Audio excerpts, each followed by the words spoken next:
In this presentation, I'm going to talk about the G4 guitar method as applied to your very first lesson. So as a teacher, when you begin teaching guitar and using the G4 guitar method, you really just want to understand what you need to do in that first lesson and really the first 5 lessons. So let's get straight into it. What you're looking at here is the cover of the G4 guitar method along with a copy of a Junior Level 1 checklist. Now, the checklist is something we'll come back to in a minute. We'll start off with this first sheet here. When your students first come to you, what you really want to do is just connect with them, build up a little bit of rapport there, find out what they're interested in, talk about the songs and music that they're interested in and their motivation for learning guitar. And then that will help you to connect what you are going to teach them as far as the skills are to the songs.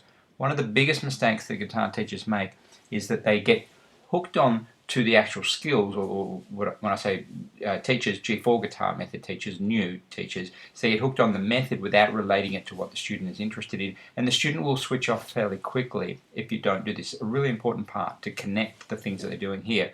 So let me just scroll through here to first page was the cover page. Let's just have a look at the next page.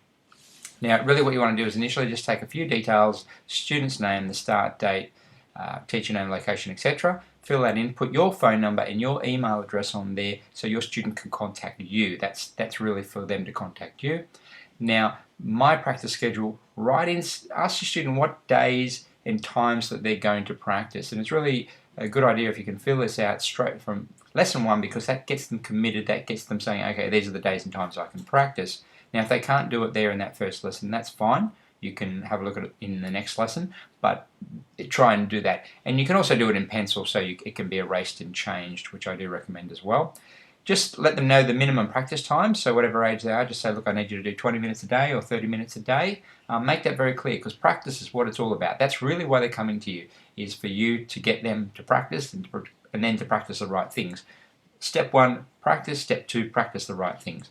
Okay, I've just laid out here, you can talk about the practice log, then talk about the way that they sit with the guitar, get them holding the guitar, sitting in the right position. I do personally promote the classical position, but it's up to you. You can promote the other position if you like, or show them both and then explain the advantages. Now, then talk about the fact that they're going to be using a checklist as well, and then that we're going to be talking about technique. Then just put on the bottom, just show them on the bottom here that they can connect to our Facebook and Google Plus as well. Now, the first thing you want to do once you've got them sitting in that position is you don't want to be spending too much time explaining things, because if they're sitting there for too long and talking and more than half the lesson's gone without actually anything happening, they can start to feel, well, when am I going to actually do something here? And they will start to switch off. So really important to get them playing quickly. So what I do is once I get here to the G4 Guitar Daily Practice Sheet, I then point out that we're going to be looking at 7 skills over the next couple of weeks. We're going to cover all of them, but in today's lesson we're simply going to talk about picking and chords. So what I do is, once I've pointed that out, I go straight down to the picking and get them started. And I'll just scroll through here to the picking sheet, and I'll say what we'll do here now first is we'll just start on the picking and get that started. So let's have a look here. These are the things that we need to think about: bracing your right hand, holding the pick at 90 degrees to the guitar, begin in slow motion until you have the picking action correct, and preferably use medium to hard picks. Soft picks are not a great option for picking. They're fine if you want to do some soft strumming or something, but they're really not a good option for picking. Now, these are the exercises, the 5 exercises. Just start on exercise number 1. In this very first lesson, just get them to pick down and up. That's what this stands for. The D is down and the U is up. Down and up on that 6th string. So they're just learning a very basic picking pattern.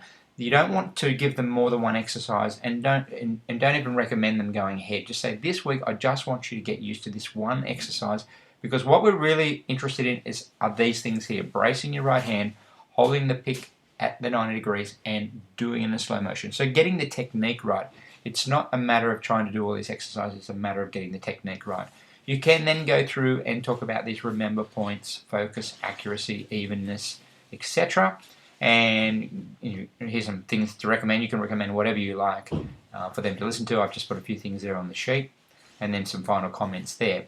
Now, that covers the picking. You can then come back and talk a little bit more, once you've done a little bit of picking, talk a little bit more about current songs and ultimate song list, Explain the ultimate song list is for them to fill in the songs that they ultimately hope to play one day. This helps you as well as a teacher, because then you can see what they're interested in.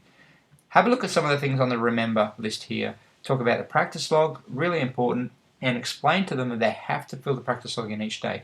I really recommend that you make it compulsory that they fill in that practice log, because it will help you in many ways. I'm not going to explain it here, but I will in another video, and just make sure that you get onto that. It's something that's really important and will ensure consistency with your students.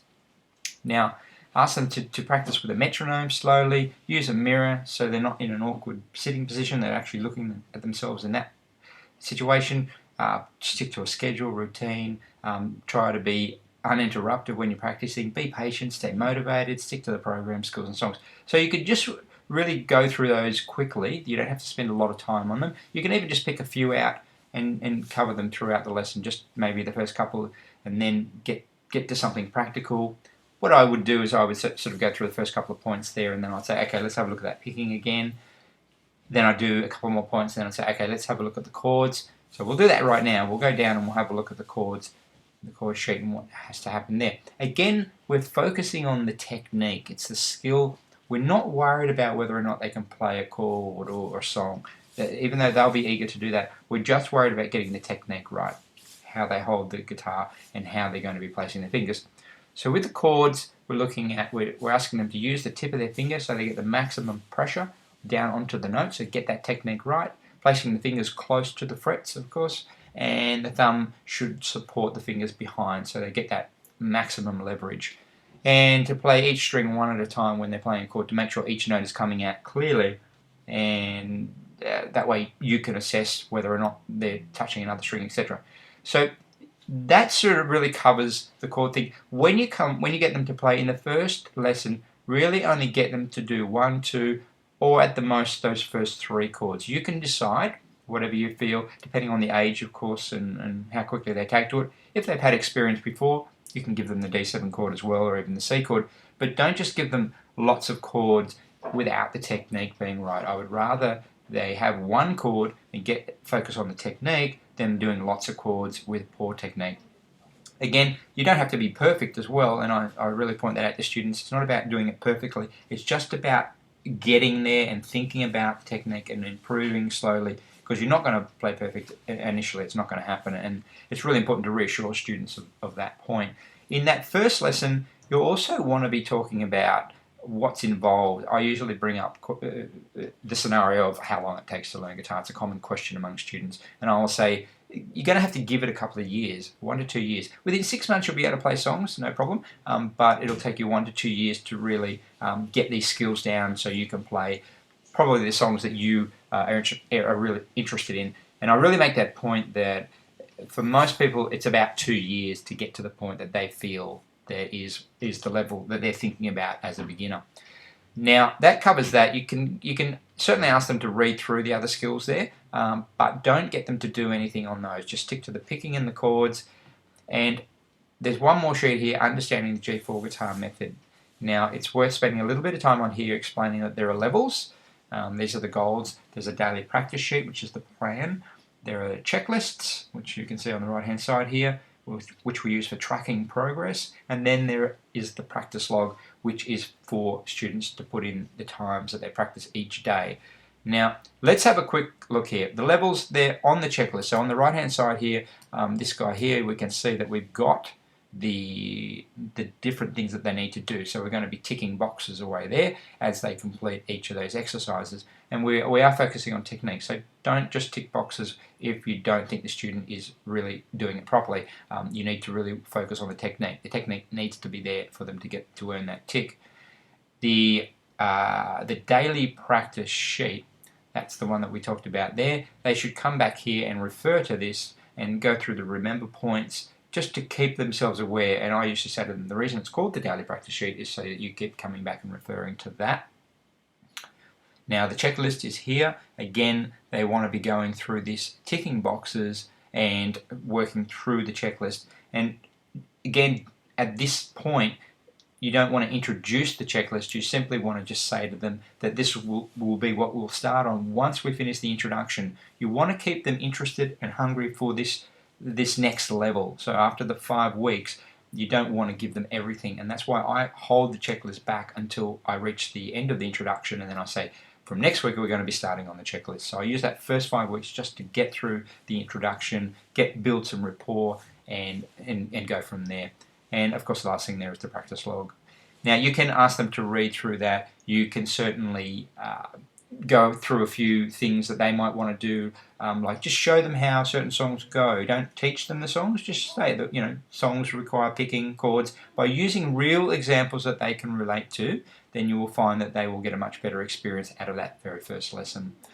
So I hope that gives you an idea of what to do in that first lesson. Remember to cover just 2 skills, the picking and the chords. Give some explanation. Make sure they're doing things throughout the lesson. Don't talk for too long. Don't spend more than about 5 minutes talking about something before getting them to do something practical. And then end the lesson by reviewing and then making sure that they know about the picking and the chords, and even ask them, say, okay, what do you need to practice? And then get them to show you, I need to do the picking and I need to do the chords. So make sure, don't just ask them, do you know what to practice? Again, that's a classic mistake. At the end of every practice session, always ask, what do you need to practice, and get them to show you, and that way you are confident that they will go home and do the things that need to be done. Thank you for your time, and send me an email or feel free to ask any questions. Thank you.